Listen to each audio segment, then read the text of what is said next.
teniendo ya los assets, pasé a hacer un ensamble de las tomas como lo tenía en el storyboard. Utilicé modelos en OBJ para acomodar al personaje y a la moto, y una guía para la ciudad. Ahora, un gran error que cometí fue que al momento de ensamblar las escenas ya para animación, el gran error es que en ese entonces no utilizaba referencias, no hacía link a los assets, utilizaba simplemente append y metía las colecciones de los otros archivos. Eso puede ser útil en muchas ocasiones, pero pierdes la capacidad de cambiar elementos en la referencia y que se actualicen, ¿no? Y eso también me afectó, por ejemplo, la iluminación, porque no tenía una iluminación estándar en todas las tomas, entonces variaba mucho de una a otra, y después tratar de emparejar la iluminación fue un gran problema. Y finalmente usar links se hace más ligero el trabajo para animación. Lo utilizo más últimamente y en aquel entonces no lo hice. Entonces empecé a armar las escenas, cambiaba la posición de la ciudad dependiendo de la toma, y bueno, las escenas empezaron a ser pesadas. Para solamente animación no era tanto problema, fue problema para lighting. Para animación sí encontré la manera de animar relativamente ligero, pero lighting sí fue todo un tema. Y bueno, teniendo la guía de lo que era el animatic y el layout, pues definí la duración de las tomas. Dejé siempre alrededor de 30 cuadros desde la pose neutral hasta la pose inicial de la animación, para que en este rango de tiempo la ropa empezara a simularse y acomodarse, y a partir de aquí ya reaccionara de acuerdo a la animación. Así fue el proceso de ensamblaje y de layout para empezar a animar todas las tomas, animando siempre con el modelo de baja para que fuera ligero. Tenía mi carpeta con las tomas, cada toma una letra, y entonces aquí adentro iba desarrollando todo, ¿no?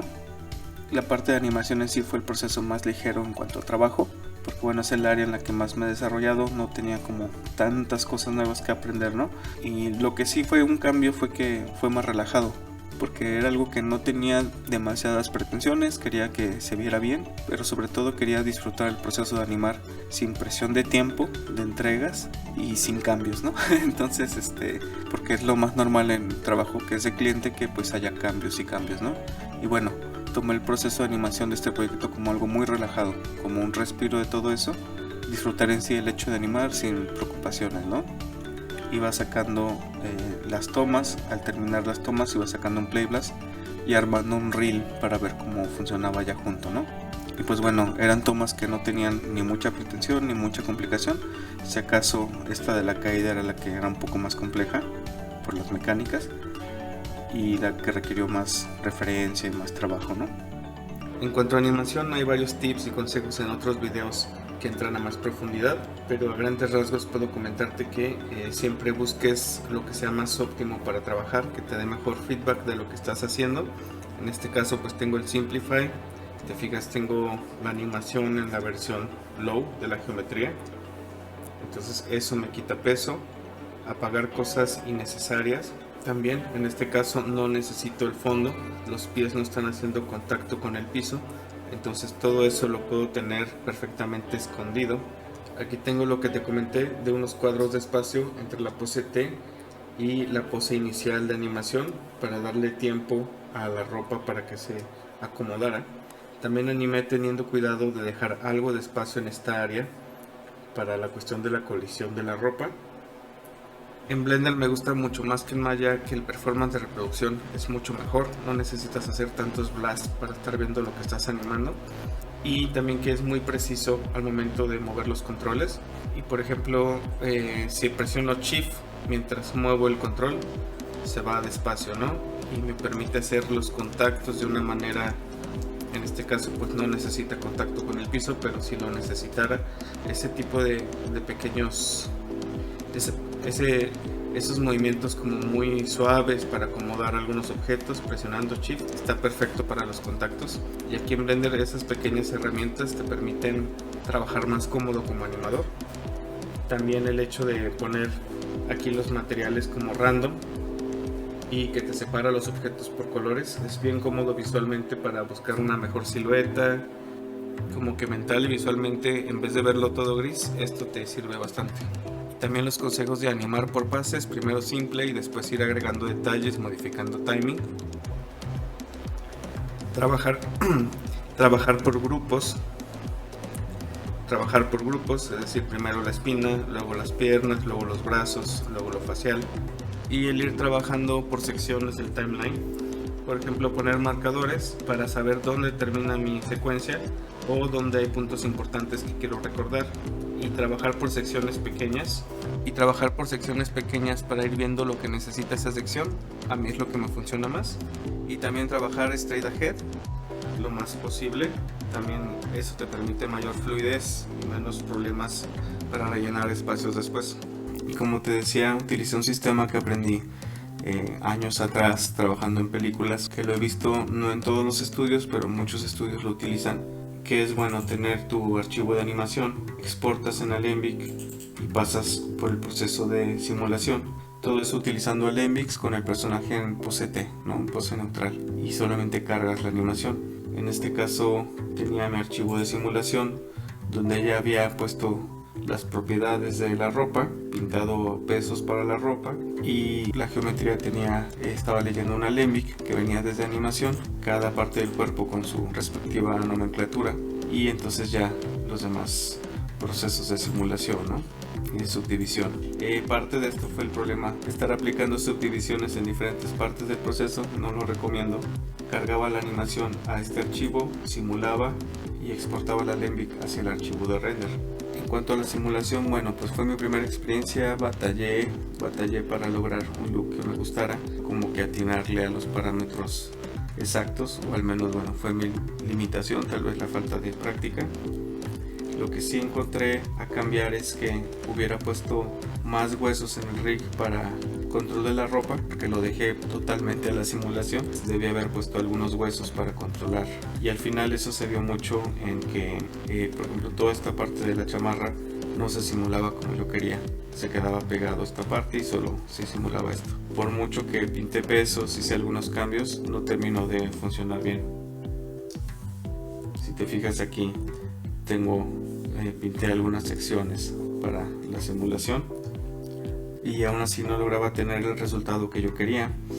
Entonces todo puede ser mejor si controlas con el rig algunos aspectos del movimiento de la ropa y solamente agregar el cloth a otras partes, ¿no? Como combinarlo.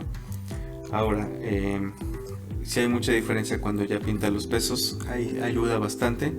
Y otro punto era desde el modelo ponerle algunas arrugas ya establecidas. Eso he visto en algunas películas, le he puesto atención, y pues lo que interpreto es que el modelo tiene ya arrugas definidas y solamente la simulación se aplica a pequeñas áreas, ¿no? Ahora, el pretender simular varias capas de ropa al mismo tiempo y que todo se simule a la vez fue imposible. Lo que tenía que hacer era simular por etapas, ¿no? Primero simulaba el pantalón y ponía el cuerpo como colisión. No estaban activos ni la chamarra ni la playera. Ya cuando esto estaba simulado y bakeado, lo prendía como colisión y entonces simulaba la playera. Ya que esto estaba simulado y bakeado, entonces simulaba la chamarra. Yendo por etapas, teniendo cuidado cuando está prendido colisión de algo y cuando no. A veces la colisión es preferible quitarla y funciona mejor. No es tan real, pero al menos no tienes tantos problemas de que se atraviese, ¿no? Fue todo un tema esto del cloth, y pues el aprendizaje fue poner más control en el rig, no confiar tanto en la simulación tal cual, o no pretender que la simulación funcione perfectamente de golpe. Usar los mapas para pintar, el pin group sobre todo y la estructura funcionan para controlar el desarrollo del movimiento. Acabadas las simulaciones de cada toma, exportaba el Alembic a un archivo de render, que sigue siendo la geometría en pose T, sin rig ni nada, solamente es la geometría, y ya contiene los materiales, las texturas y las subdivisiones listas para render. Que por ejemplo aquí el FUR tiene pocos children, ¿no? Para que no pese al estarlo viendo, manejando este archivo.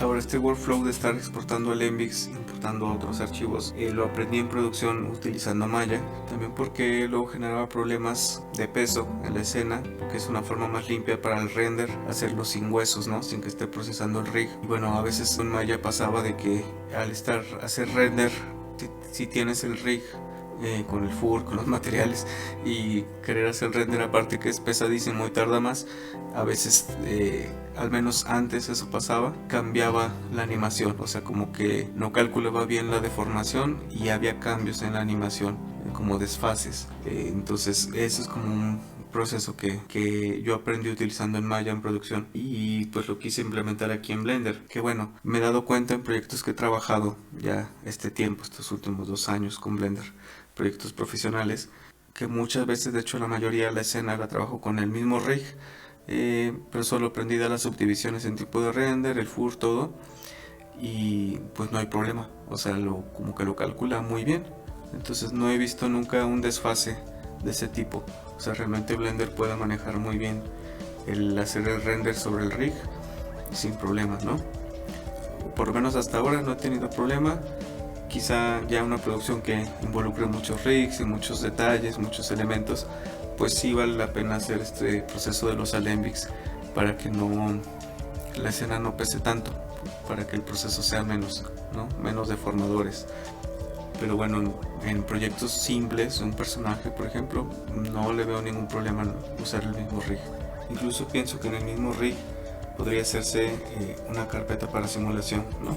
Así como que aquí tengo el de alta, puedo animar con el de baja y tener un mismo archivo que sea para simulación, que sea una versión del de alta con las propiedades de la ropa, ¿no? Eso es algo que tengo duda aún. Eso podría probarlo en otro proyecto. Incluso he visto tutoriales donde en el mismo rig ponen las propiedades de la ropa, ¿no? La misma geometría que tiene el rig.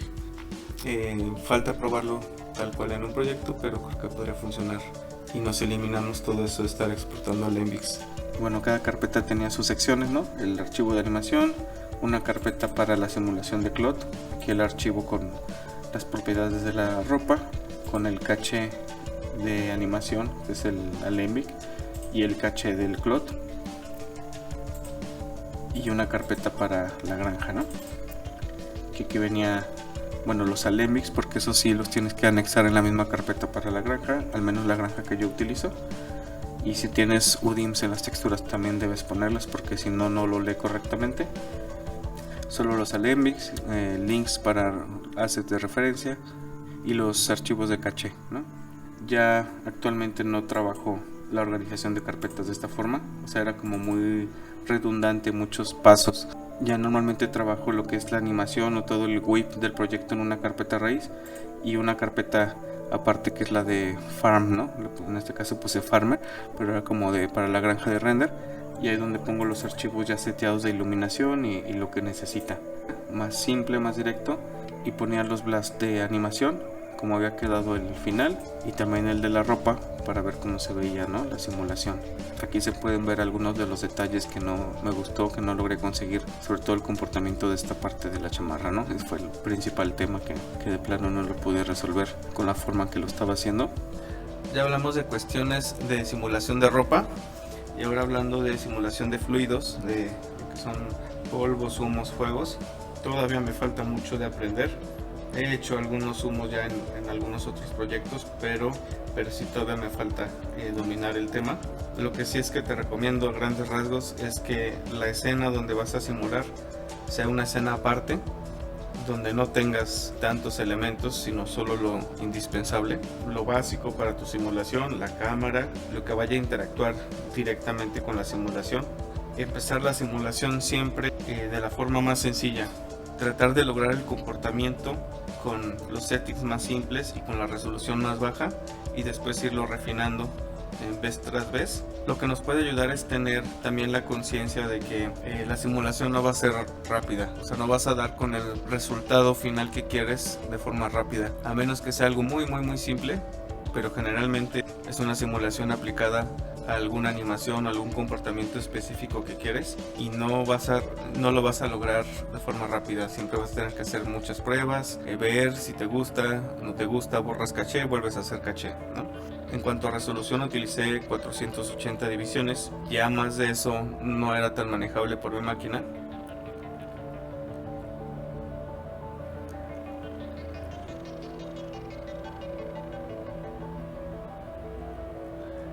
No está colisionando con ningún borde del domain. Tiene domain adaptativo para que vaya creciendo con la simulación. De hecho empieza desde acá atrás, empieza mucho antes y desde atrás y va avanzando hasta entrar a cámara. Un reto con este tipo de objetos que se mueven, sobre todo si se mueven rápido, es que a las simulaciones les cuesta siempre generar ese trail, ¿no? Ese movimiento de trail. Ahí es donde en el emisor, que es este de aquí, tienes que poner substeps para que entre cada cuadro te genere también algo de simulación, ¿no? Bueno, estos son los parámetros del emisor. Utilicé una textura para que les diera cierta variedad al generarse. Algo de lo principal para trabajar en cuanto al domain en la simulación es el buoyancy y el calor, para manejar qué tanto sube o si baja. El vorticity es importante para la forma que tiene, que tanto se generan curvas. El dissolve, en este caso lo puse en 25 para que fuera un poco más lento. Este obres te subdivide lo que ya tienes, le pone como si fuera pequeñas divisiones y detalle, también es importante. Ahora el caché lo puedes simular primero con modular o replay. Yo la verdad lo que hago es que lo pongo primero en una resolución muy baja, busco el comportamiento más o menos y lo voy cachando siempre hago el caché de este tipo all y lo hago el caché y lo voy sustituyendo por cachés nuevos, ¿no? Cuando no me gusta lo que pasó, le pongo borrar caché y lo vuelvo a cachar.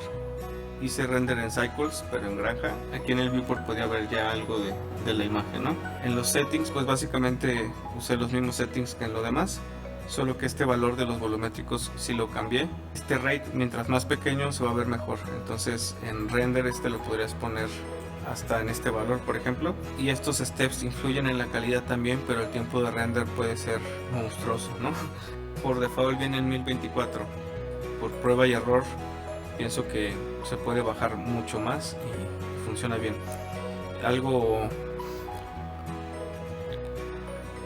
Pero por prueba y error y por economizar recursos y tiempo de render y todo lo demás, creo que un valor pequeño te puede funcionar bien. También aquí entra un poco el juego de la composición, porque para hacer ahí sí por experiencia en otros softwares también y aquí en Blender, los volumétricos es difícil darles un look especial, y la mayoría de los volumétricos son solo polvos de repente o cosas más simples, y lo compones y eso se va a agregar a la imagen de fondo y mucho del detalle se va a perder. O sea, puedes pasarte mucho tiempo buscándole el look correcto al volumétrico y empleando un tiempo de render grandísimo, y cuando lo compongas gran parte del detalle va a desaparecer, a menos que sea algo muy trabajado en una superproducción. Si ese no es el caso, pues valorar qué tanto detalle realmente es necesario en el volumétrico. Y algo de lo que vi que influye muchísimo, pues en cualquier software en realidad, pero aquí en Blender es la cuestión del shader. El shader default no tiene un buen look, al menos en lo que yo estuve probando y viendo. Vi algunos tutoriales y coinciden más o menos en los settings. Este shader especial para este volumétrico, que me gustó el resultado, pues es un ruido conectado a una rampa con algunos nodos de multiplicar.